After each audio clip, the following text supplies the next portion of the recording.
Here's what's coming up on Network Africa. Brutally wounded body of 31-year-old missing Kenyan woman found dead at the Boston International Airport in Massachusetts.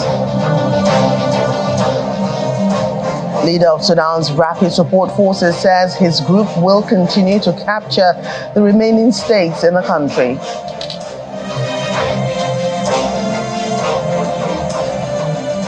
Plus, Rwanda introduces visa-free entry for all Africans.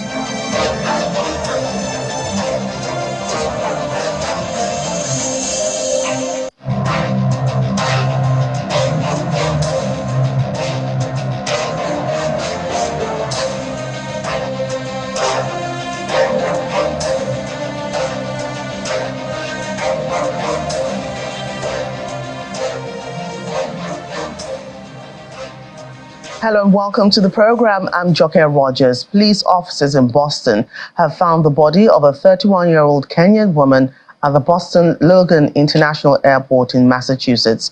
The body of the woman, identified as Margaret Mbitu, was found brutally wounded in the passenger seat of a car parked at the airport. According to authorities, the primary suspect of Ms. Mbitu's partner, Kevin Kangete, who is believed to have fled to Kenya after abandoning her body at the airport. She was last seen alive when she left her workplace on Monday night. Ms. Mbitu's mother said she had been attempting to end her relationship with Mr. Kangete. However, a manhunt for the suspect has been declared by authorities in the United States and in Kenya. Let's get more perspective on this story. Joining us now is Kenyan journalist Cyrus Ombati, who joins us from Nairobi, in Kenya, the capital of Kenya. Hi, Cyrus. How is Kenya receiving this news? Well, it has come as a surprise to many Kenyans, but the news are just tuning in about the death of the girl, and the man who was now fled to Kenya. We understand the U.S. authorities have formally asking Kenya to help in the hunt of the man who is on the run, but it's not clear whether he's in Kenya or so far and where he's hiding. But I understand there's a manhunt going on. So what information are you hearing regarding where he might be at the moment? Everyone is expecting that this man should be hiding in his rural home, which is central part of the country, central Kenya. He is not far away from Nairobi, almost 50 kilometers away.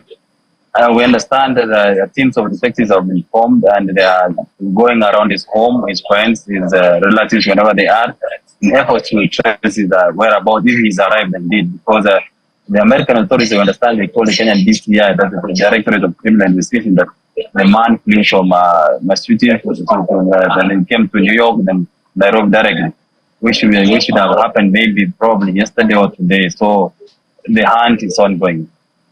Right, and how is the search and investigation effort coming along? Have you heard of anyone in particular that the police and other investigators have spoken to uncover where the suspect might be hiding?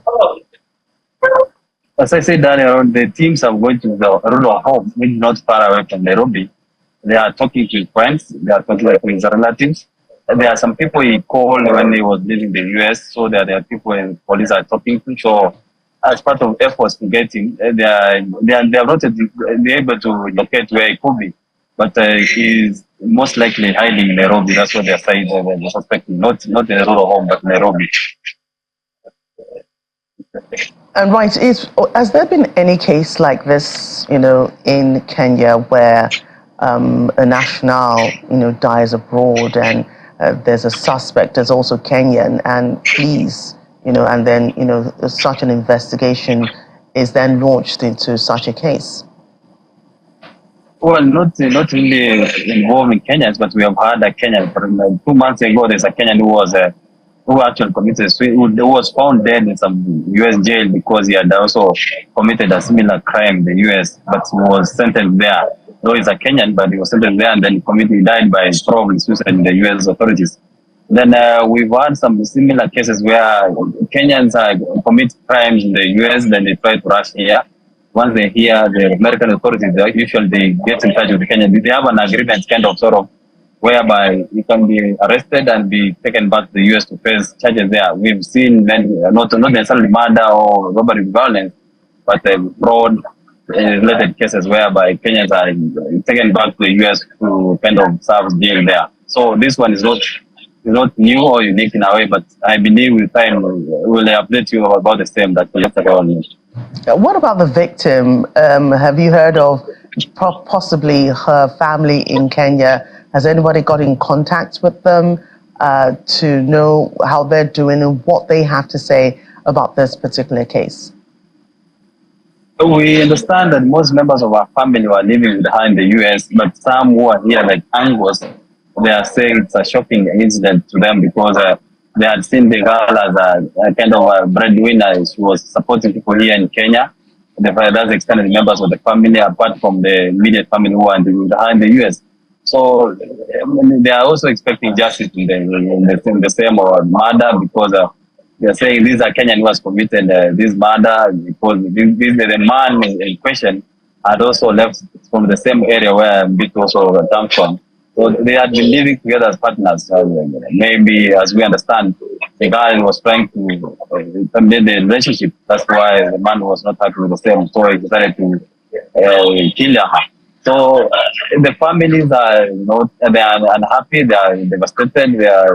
They are lost of word. They are saying they don't have words to express the whole thing. Horrifying. Right. Kenyan journalist Cyrus Ombati, thank you for giving us more perspective on that story today. Thank you so much, darling.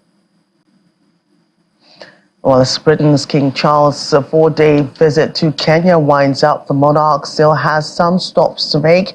King Charles toured a marine conservation center on Kenya's coastal town of Mombasa. He learned about the community's efforts to protect local species of coral and sea turtle. The monarch also visited Nyali Beach, where he met with environmentalists. King Charles was introduced to various members of the Early Birds Banda, a community-based organization that runs various activities aimed at promoting marine conservation with a special focus on programs for young people to learn about caring for the environment.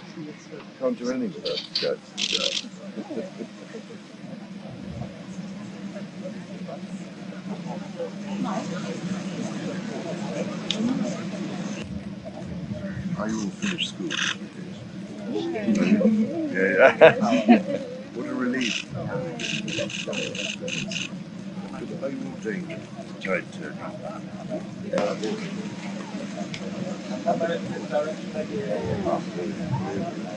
Done it? Another one. My name is Dr. Shaiba Hafi, and I am the co-founder of the company that is streamlined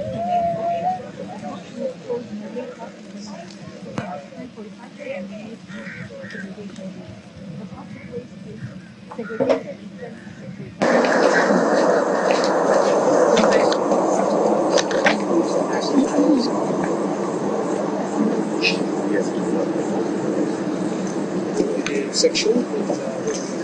This is a fisher folk beach management unit where they do fishing.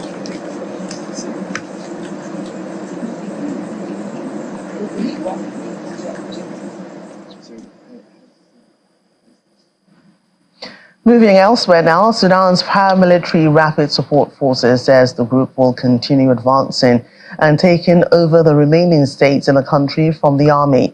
Deputy Commander Abdel Rahim Daglo made this declaration as the RSF says it has recently made battleground gains in the rest of western region of Darfur, where it captured some states and army bases. Darfur is considered to be an RSF stronghold. Earlier, the military downplayed battlefield gains recently made by the group in Darfur, even as the conflict passes 6 months. Peace talks between the two sides continue in the Saudi port of Jeddah in a bid to end the conflict that broke out in mid-April. Well, it's good news for tourists who have Rwanda on their travel destination bucket list, as the country's president, Paul Kagame, has introduced visa-free travel for all Africans. This move makes Rwanda the fourth African country to introduce visa-free travel and entry for Africans, joining countries like Seychelles, the Gambia, and Benin Republic. President Kagame was quoted as saying, "Let there be no mistake about it. Any African can get on a plane to Rwanda whenever they wish and will not pay a thing to enter our country." He added that the move was aimed at capitalizing on Africa's tourism market, driven by the continent's growing middle class.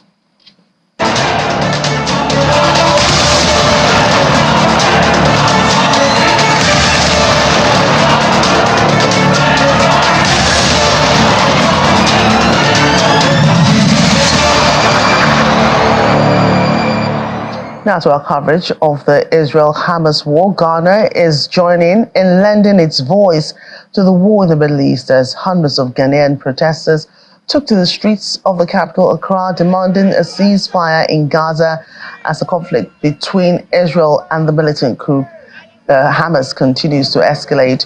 Protesters gathered at a major interchange named for Kwame Nkrumah, the country's first president and independence leader, blocking a major traffic route. Among those protesting is Nkrumah's daughter, Samia Nkrumah, who carried placards with images of named Palestinians and phrases such as "say no to war crimes." Free, free Palestine! Free, free Palestine! From the river to the sea! From the river to the sea! Free, free Palestine! Free, free Palestine!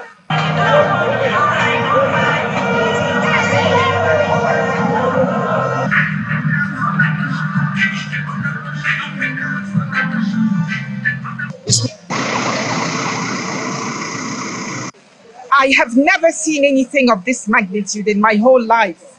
And I'm here to say, to add my voice to the thousands all over the world, that this must stop.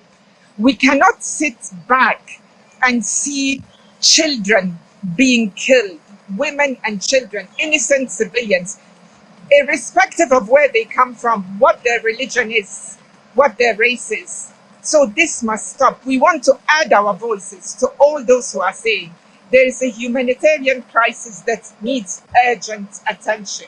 And we need to have the courage, the moral courage to say this is wrong and this must stop and this is not the solution. And there are decades when there are decades. The South African Member of Parliament, Caleb Kochalia, has been removed by the country's main opposition party over remarks he made on the Israel-Hamas war. Mr. Kochalia, who served as the Shadow Public Enterprises Minister for the Democratic Alliance, is said to have violated the party's position on the conflict. Earlier this week, Mr. Kochalia made a post on the social media platform X, formerly Twitter, which partly reads, "I will not be silenced. Israel is committing genocide." The party had appointed a spokesman for the war and urged caucus members to refrain from making public statements that could divide or inflame the issue.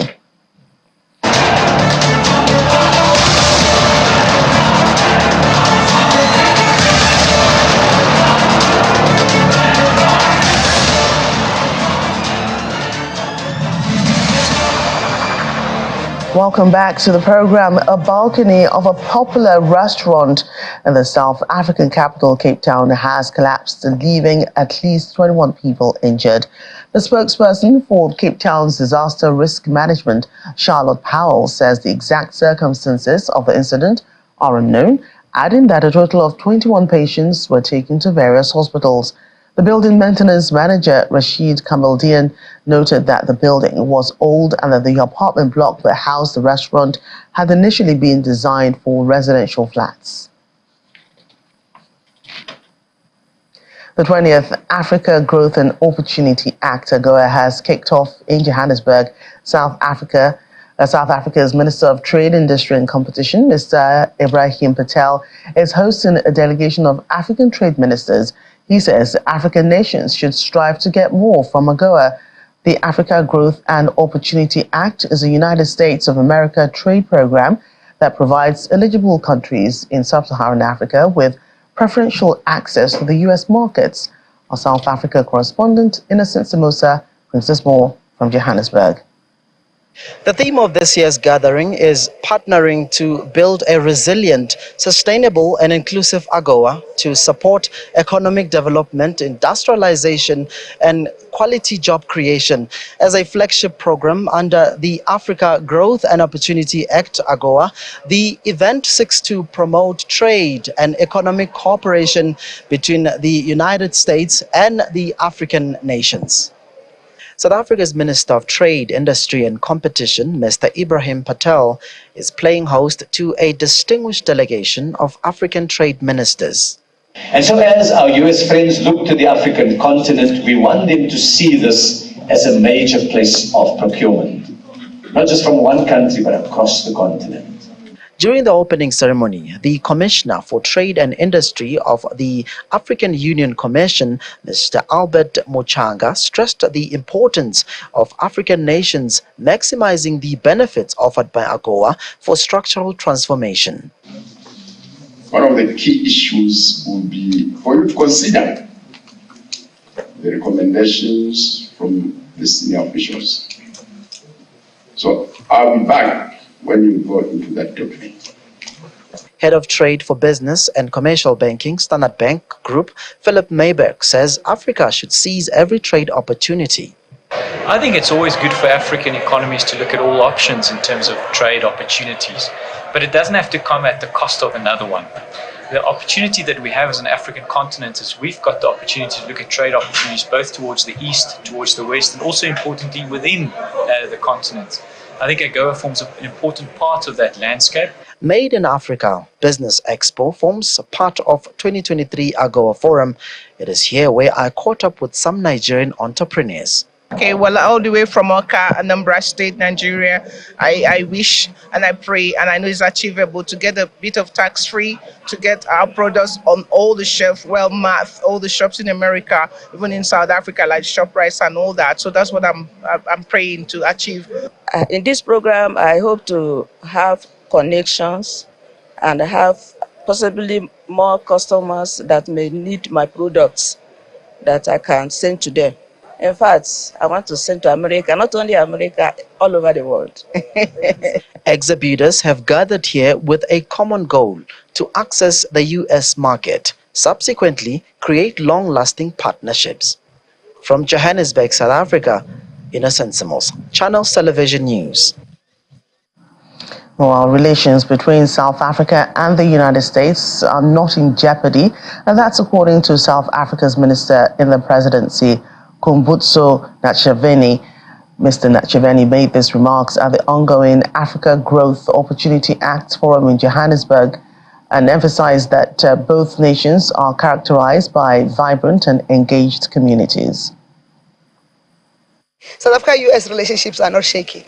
We are both nations. We are very noisy crowds. And so we've got South Africans who speak very loudly, express their views. And the Americans, you also do the same they also do the same. But the relationship between South Africa and the US has always been solid because they are one of our largest trading partners, and we are one of their largest trading partners in the African continent. And that's why we're saying we also want to pursue our own direct relationship with the US, not abandoning AGOA. The geopolitics will always hold different views. Remember, it's like in a family. A husband and wife do not always agree, but it doesn't mean a divorce. It doesn't mean they're not going to go to the same bedroom tomorrow. So consider the AGOA Forum today as going into the same bedroom and agreeing on the future of our children and the prosperity of our households. Tens of thousands of jubilant fans lined the streets of Pretoria, Johannesburg and Soweto to catch a glimpse of South Africa's Springboks at the start of a 5-city Rugby World Cup trophy tour.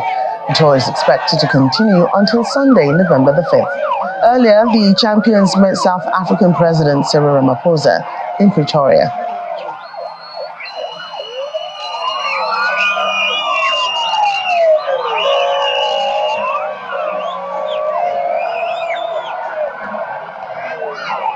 We hope you enjoyed this, and we hope these celebrations and this trophy doesn't end this week, that this unity that we see continues going forward. So thank you. Never in the history of world rugby has any team in the whole world, in the history of world rugby, won the cup 4 times until now. In doing so, you have lifted the spirits of the entire nation and you filled us with pride.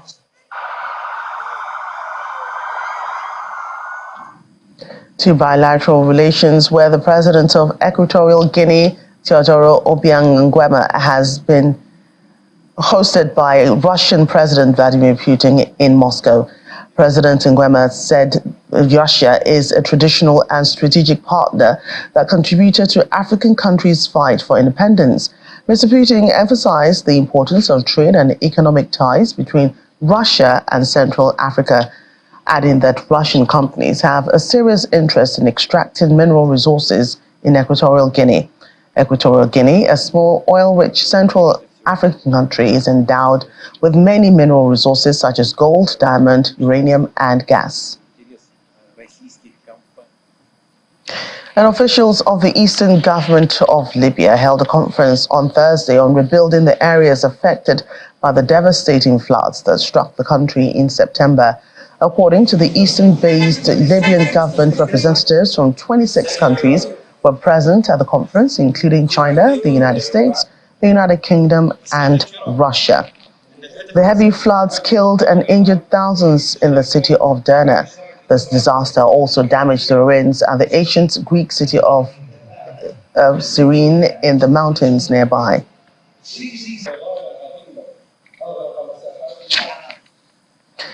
And Nigeria has submitted a first-of-its-kind pidgin-language film, Mami Wata, hoping it will be entered for a foreign language Oscar after picking up several awards, including at this year's Sundance Film Festival. Mami Wata, which was shot entirely in black and white, is an exploration and creative reimagination of the mythology of a titular mermaid, a deity of West African folklore.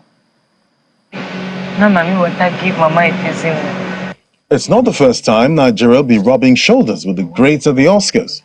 In 2019, the Nigeria Official Selection Committee submitted Genevieve Naji's Lionheart, and in 2020, Desmond Obegele's The Milkmaid. Neither of them made it through to the official nomination for the Academy Awards, but the NOSC is not deterred. It's a special thing to be in the conversation of world cinema alongside other countries. Even if we don't win, that's not the point. The point is, let us rally around selection and let us be part of the conversation every single year. Filmmakers and actors gathered at this year's Africa Movies Academy Awards in Lagos and shared their thoughts on African cinema. I don't think we should wait for the Oscars to validate what we do. We just have to continue doing what we do. If we just do it for ourselves, it's fine enough. Let's not forget that we're 1.4 billion Africans in Africa. That's a lot of people. We don't need the validation of anybody else.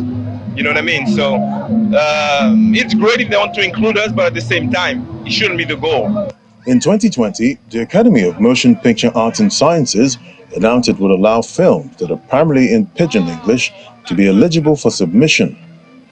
The announcement will open doors for more African films to make it to the Academy Awards for consideration. Mami Wata, for one, promises to make it through that newly opened door. I'm just hoping that this will do it for us, and especially in our own unique Pidgin English language. That's a language that unites us all as Nigerians.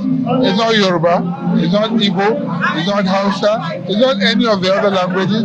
Pidgin is peculiar to all of us, and so if it makes it, we all make it. Since the creation of the Best Foreign Language Film category, only 3 African films have won the Oscars so far. The South African production, Sosi, which won in 2006, was the only non-French language film that has made it from Africa. The Nigeria Official Selection Committee was formed in 2013.